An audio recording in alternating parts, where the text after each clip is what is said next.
ဝင်းကဒီနေ့ရောက်နေတာကကြတော့ Irabadi ဒီဘက်ပေါ့နော်ကန်နာလန်ဘက်က Irabadi Hotel ကိုရောက်နေတာ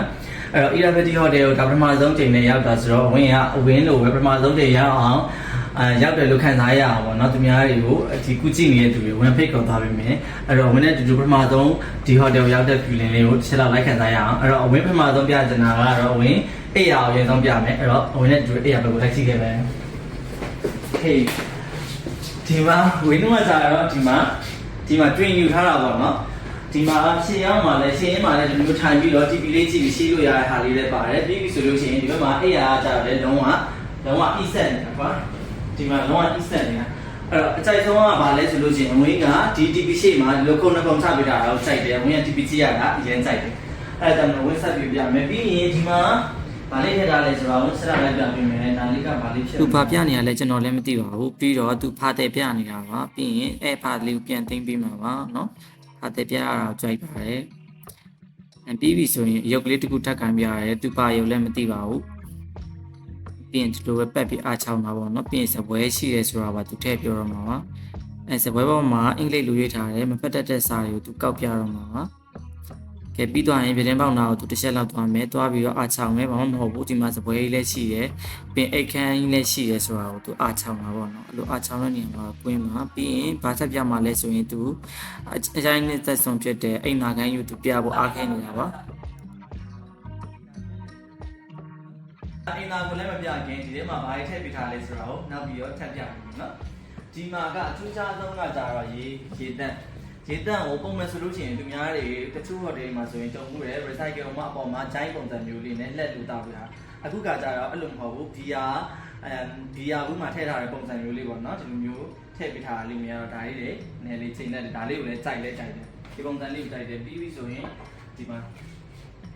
ဒီဟာလေးထည့်ပေးထားပြီးတော့ဒီမှာနောက်မှာလည်းဈေးလေးကပ်ပေးထားအဲ့ဟာလေးလည်းဒီကိုကြားရကွာပြီးပြီဆိုတော့ဒီမှာရေနွေးဖျားအုပ်လေးတွေပြီးရင်သူ့ပြင်ကဒီမှာကော်ဖီတောက်လို့ရှိရင်ထည့်တဲ့ခွက်လေးအဲ့ဟာလေးကိုပို့ပြီးတော့ကြားတယ်ဒါလေးလည်းပါတယ်ပေါ့နော်အဲ့တော့ဆက်ပြီးတော့နောက်ထပ်လိုက်ပြပေးမှာဆိုတော့ဒီမှာဘာရှိနေလဲတစ်ချက်လောက်လက်ကြည့်မယ်ဒီထဲမှာကကြတော့ဒီမှာကော်ဖီတောက်ကပုံမှန်ဆိုလို့ရှိရင်တချို့ဒီထဲမှာထည့်ပေးထားတဲ့ complimentary ပေါ့နော်free ထည့်ပေးထားတဲ့ဟာတွေကကြတော့သူတို့က3ချိန်လောက်ထိတာဖြစ်ပြီလို့ပြောတယ်ကျွန်တော်ကတော့ coffee ကြိုက်တဲ့သူဆို2ချိန်လောက်ထပ်ပြီးတော့တောင်းပြီးတောက်ခဲ့ရပေါ့နော်ပြီးတော့အဲ့ဒီမှာပါတယ်ပြားရီပလင်းလေးကလည်းတော်တော်ကောင်းပါတယ်ခင်ဗျာ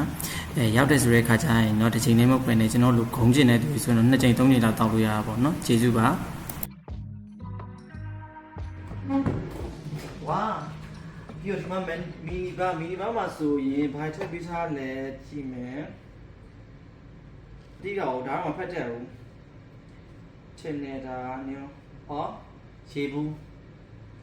အမှဒီမှာ natural mineral water ဆိုတာပါတယ်အဲ့ဒါကြောင့်မဝင်ရေဘူးမတည်ပုံမှန်ဆိုတိမှာမဟုတ်ပါဘူးစောက်တော့မှာပါပြီးရင်ဒီဟာပါလဲဒီဟာက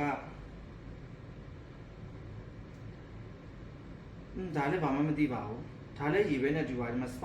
sparkling natural mineral water တဲ့ဟောဒါလေးတစ်ခါမှမမြင်ဘူးပေါ့နော်အကောင်းမြင်ဖို့ထည့်ပေးထားတယ်ပြီးရင်ဒါလေးတွေကချောကလက်ကားဒီမှာနည်းနည်းစားပါတယ်အဲ့ဒါလေးရောဒီမှာဖြူစားရလေးပေါ့နော်ချောကလက်လေးထည့်ပေးထားတယ်ဆိုတော့ okay အဲ့တော့မင်း issue ကနေကိုလိုက်သွားကြည့်မယ်အဲ့တော့ဒီမှာဆိုရင်ဒီမှာ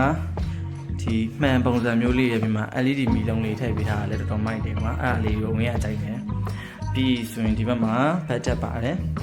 ကြိုက်ပါတယ်ဒါကတော့ငကူပါနေကြပုံစံမျိုးလေးပါပဲပြီးရင်ဒါကဘာဖြစ်မလဲ toilet ဒီဘက်မှာကကြတော့sorry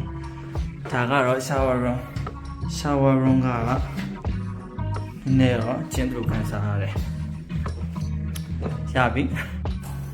ကျွန်တော်ရေကူးကန်လိုက်ပြမယ်ပေါ့နော်ကျွန်တော်ကဟိုတယ်ရောက်ရင်ရေကူးရတာကိုကြိုက်ပါတယ်အဲ့တော့ရေကူးကန်လိုက်ပြပါမယ်သူကရေကူးကန်ကကြတော့ infinity ပြုပုံစံမျိုးထုတ်ထားတာပေါ့နော်ပြီးတော့နဘေးနာရှုခင်းလေးတွေလည်းလာတယ်ပြီးပြီဆိုရင်ရေကူးလို့လည်းကောင်းတယ်မျက်လုံးအရင်ကြီးမဆက်ဘူးเนาะတချို့ဆိုရင်ကန်ကကြာကလိုရင်းတွေများတော့မျက်လုံးဆက်တာမျိုးတွေဖြစ်တယ်ဒီမှာကကြာတော့မျက်လုံးလည်းအရင်မဆက်ဘူးတဘာဝကန်ကူးနေရတယ်လို့မျိုးပဲပေါ့เนาะ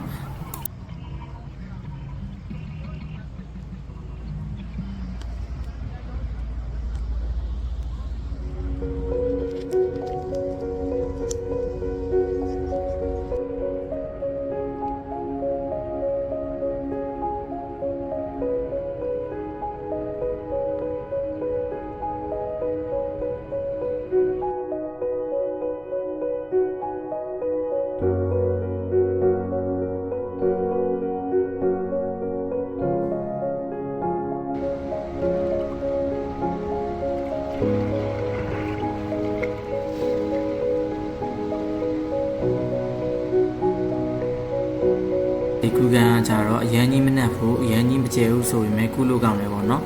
ပြီးတော့ဟိုဘက်က infinity ပူပုံစံမျိုးလေးဆိုတော့ဟိုဘက်ကမြက်ကိုကြည့်ပြီးတော့ရေကူရတာလည်းတော်တော်မိုက်တယ်ပေါ့နော်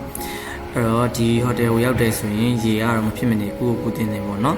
ကျွန်တော်ရေကူဝတ်နာပါတယ်ဆိုရင်ပေါ့အဲ့တော့ရန်ကုန်မှာဆိုရင်ကျွန်တော်ရေကူရတာကြိုက်တဲ့နေရာ3နေရာရှိတယ်ပထမတစ်နေရာက Governor Resident ဒုတိယကကြတော့ Zero နာတတိယကကြတော့အခု Everity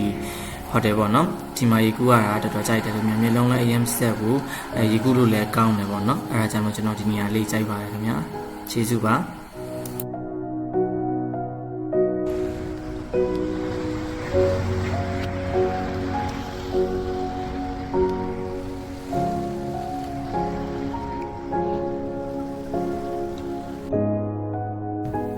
ဒါလေးကကြတော့ dining room ပေါ့နော် dining room မှာဆိုလို့ရှိရင် breakfast မှာခင်းထားတာတော့အရင်ကြီးမများဘူးဆိုပေမဲ့တော်တော်စုံနေပါတယ်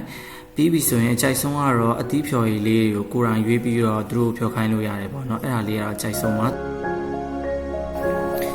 ပြီးတော့ဒီ hotel ကိုဆက်စအောင်ဆုံးနေဝင်တဲ့အချိန် reception ကိုသွားတဲ့အချိန်လေးကပေါ့နော်သူတို့ရဲ့လေကားတစ်ကြီးကအကျယ်ကြီးပါအဲ့လေကားထဲမှာတက်ပုံရိုက်တယ်ဆိုရင်လည်းတော်တော်လှပါတယ် record ဘက်ပုံစံမျိုးလုပ်ထားတာပါ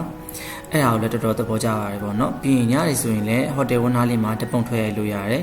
ပြီးပြီဆိုရင်အထူးခြားဆုံးဖြစ်တာကကြတော့ဘာနာလေးမှာအခုခေတ်စားနေတဲ့ကန်နာလန်ကအဲ့လိုမျိုးဘီယာဆိုင်လေးပေါ့နော်အဲ့ဆိုင်လေးနဲ့ဟိုတယ်လေးနဲ့လည်းနီးနီးလေးဆိုတော့ဘာမှခဏထိုင်ပြီးတော့ဟိုတယ်မှာပြန်ရှိလို့လည်းရတယ်ပေါ့နော်ဒါလေးကဒီနားလေးမှာနီးတဲ့ဆိုင်လေးပါအားလုံးကိုကျေးဇူးတင်ပါတယ်အဝင်းကကြတော့ဒီဗီဒီယိုလေးကို vlog လုပ်ဖို့ရိုက်ခဲ့တာမဟုတ်ဘဲနဲ့ကိုယ့်ဘာသာကိုရိုက်ခဲ့ရင်လည်း vlog ပြန်ဆက်ပေးလိုက်တာဖြစ်တဲ့အတွက်မတင်မတက်ဖြစ်သွားရင်